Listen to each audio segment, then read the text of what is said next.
Let's look at some of the threats that the Crusaders might pose for the Reds this weekend.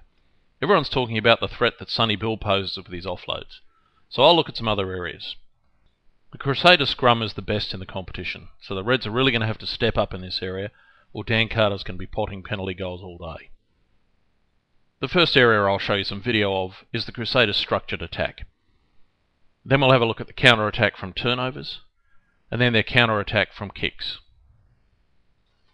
For years the Crusaders have used a very structured attack, where they essentially move the ball from side to side, being patient, recycling the ball, playing what's in front of them, and waiting for an opportunity to arise. When they get a mismatch in numbers or a mismatch in personnel, they strike. Williams has a run and an offload. Away it goes to George Whitelock. Makes good.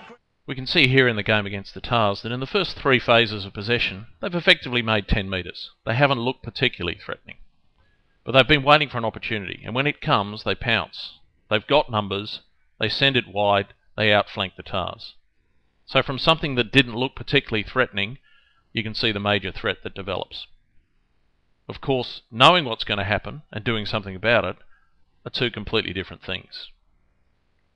We can see here in the game against the Cheetahs, the Crusaders start with the ball around the halfway mark. The Cheetahs are maintaining a pretty good straight defensive line, and they're moving forward, nullifying the threats from the Crusaders.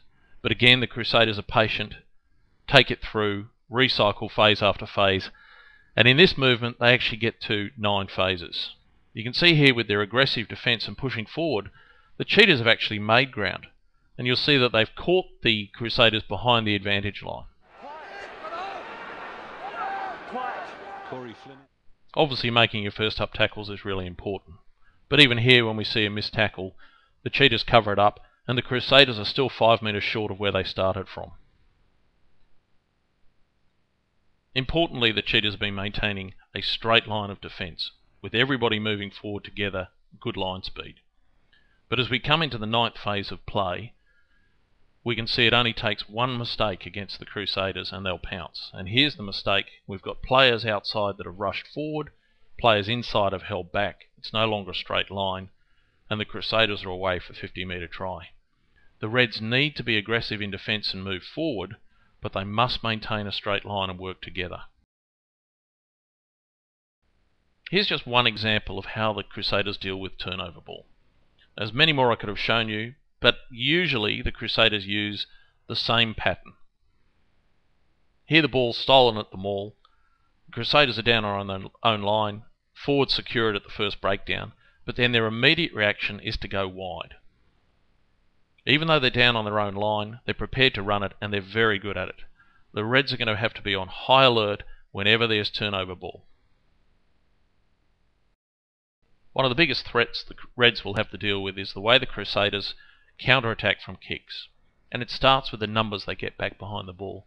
You can see here against the Force they've got 4 back with another 2 coming. Gives them a line of 6 to attack with.